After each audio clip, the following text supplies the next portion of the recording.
Okay, here we are at the nano-filtration system, and the water coming off this is so clean that it's a lot less conductive than normal water that you would be drinking because it's removed so much of the minerals. As we talked about earlier, coming into the nano-filtration system, the water is so clean that they have to blend it with their other processed water just to make sure that it's not corrosive and it doesn't affect your body.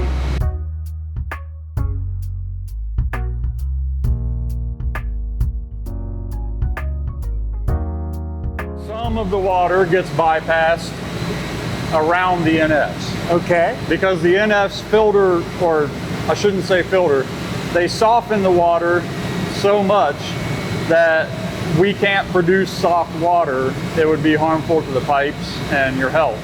It'd be actually corrosive. Correct. In order to regain some hardness and minerals that your body needs, we bypass some of the water after the pressure filters to the clear well. And blend it. And blend it at a certain percentage that we control. Good to know. So that's because those things, which we're hitting next, do such a good job. At the end of the nano-filtration process, it is almost a deionized water. It's so clean, there's no calcium or magnesium in that water, and your body needs those nutrients.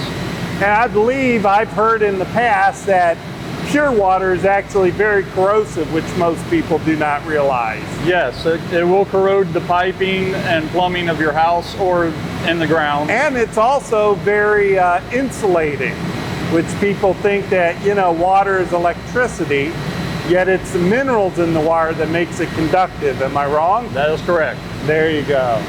All right, so moving on to the nano-filtration. So this water dumps into something here? There is a suction well underneath these pumps. Another big holding tank of water. The pump brings it up, and we go into the canister filters here. That is to collect anything that may have gotten past the pressure filter. Very, very little. Then the water is forced through the vertical or the horizontal tubes. Each one of these vessels has 7 membrane units in each one. Nice. Are they're end to end, the 7? 7 end to end. Okay. And they are spiral wound. Cartridges? Cartridges, yes. Yeah.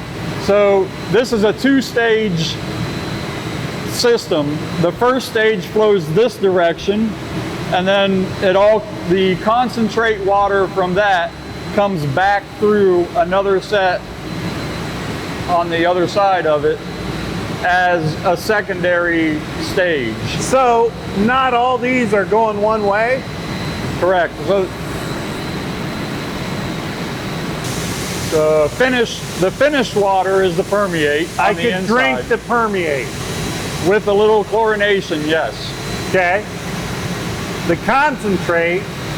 The concentrate is the cross flow that carries all the removed particles along with it. So it's dirty water. Dirty, yes. Yeah, in this case, it's already clean coming to this point, pretty clean coming here. Correct. Because most of our plants don't even have this stuff. They stop there. Correct. So the particles you're removing in this step are dissolved solids in the water. Gotcha. So yeah. It is typically calcium, magnesium, and very little trace elements of other things. This treatment is very good at removing PFAS and all those other chemicals that you hear about. Sometimes the smaller plants can't remove those as efficiently. Yes.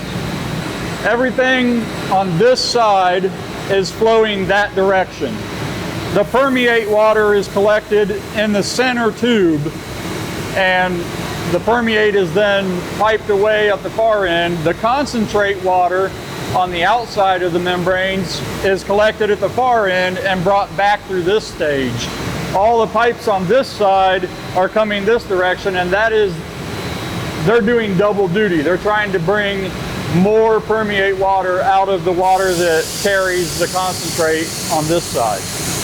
All right, so we're on the other end of those filters, and you were talking about the clean water and the less clean water.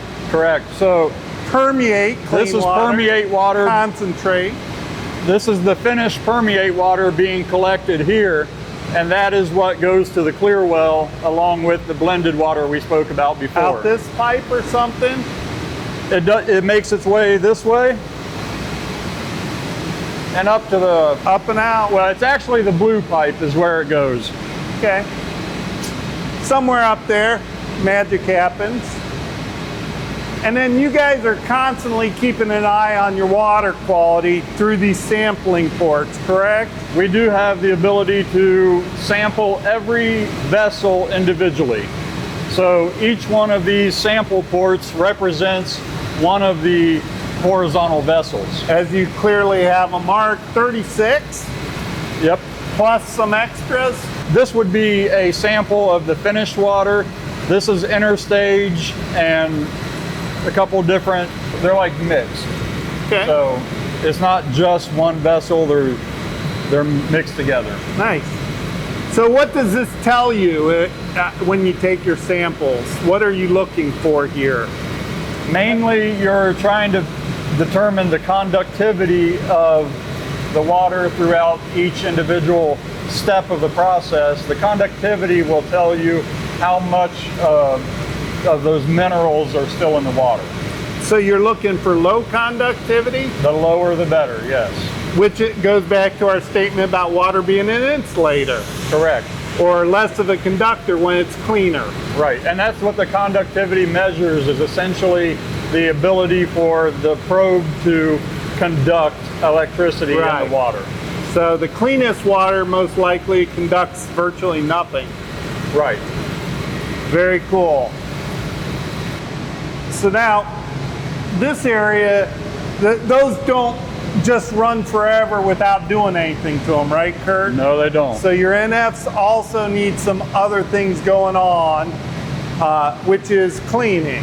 And that's Correct. what you were telling me. So this area handles the cleaning side of your NFs. Periodic maintenance cleans are achieved. We fill this up with permeate water and mix in cleaning chemicals. We have a couple different surfactants and cleaning chemicals that we create a solution.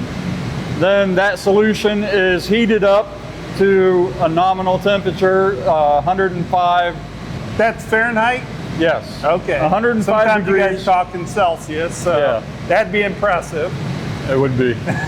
Being steam and all, but so yeah, heating it up, that's interesting. You don't want to wash your dishes in cold water. Okay. So we don't wash our filters in cold water. The pump then circulates this chemical solution through the nano-filtration skid for a period of time. A typical cleaning will take 2 days if done in the normal amount of time. When you say a skid takes 2 days, or all your skids? Each nano-filtration skid is roughly 30 hours of cleaning. Holy cow. There's a hook. Runs straight through, no break. And it goes through the night too. So you We got start it. 30, we go 30. So that's a specific size, right? Or do you Yes. have to refill it? in No, between?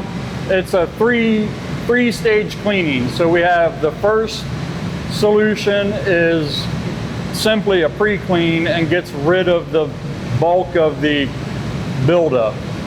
The second one we add the Lavasol to, and that is a more thorough cleaning of the same pH range. So we start out with a high pH, 11.5 at 105 degrees for 6 total hours between the 2 stages Wow. there. 6 hours.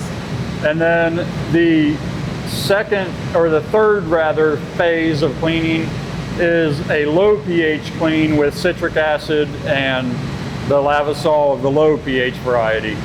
That is a 2.5 or 3 pH for another 6 hours. No, actually that's 9 hours. I misspoke. It's 9 hours because of all 3 different stages. You do 3 hours per stage. So that's how it ends up being 31 hours. Because you have multiples that you run through?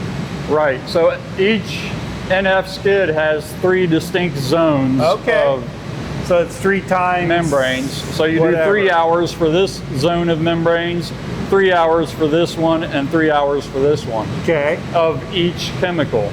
So and then times what those chemical times that you said, and that gets you your approximately 30 hours worth of time. Yeah. All right. How many NF skids do you have? we have 5 NF and 4 UF. Okay. Now, 2 of these are groundwater, right? Correct. And then the other 3 are your surface water. Surface NFs. water, yes. And that's partly because of that 30 hours, right? Because can you be processing water while you're cleaning the skid? We only take 1 skid offline at a time. Or 1 skid, right? 1 skid offline at a time. So for your groundwater, you have to have 2, right? Minimum, yes. But Yeah. that's also due to flow rates. Okay. We would not be able to achieve our highest flow rate on groundwater without 2 skids. Gotcha. So we have to lower the flow when we do a cleaning. Gotcha. So Same on you do surface more water. surface water when you're in that condition? Correct. And vice versa, maybe? Yep. So you do more groundwater if you're cleaning a skid on the surface water and they have a high flow condition? Right. Nice. Those are your pumps? These are anti-scalant pumps for the NF skids. The anti-scalant just it keeps minerals in suspense throughout the NF process so they don't scale on the inside of the vessels. Okay. It's all chemicals.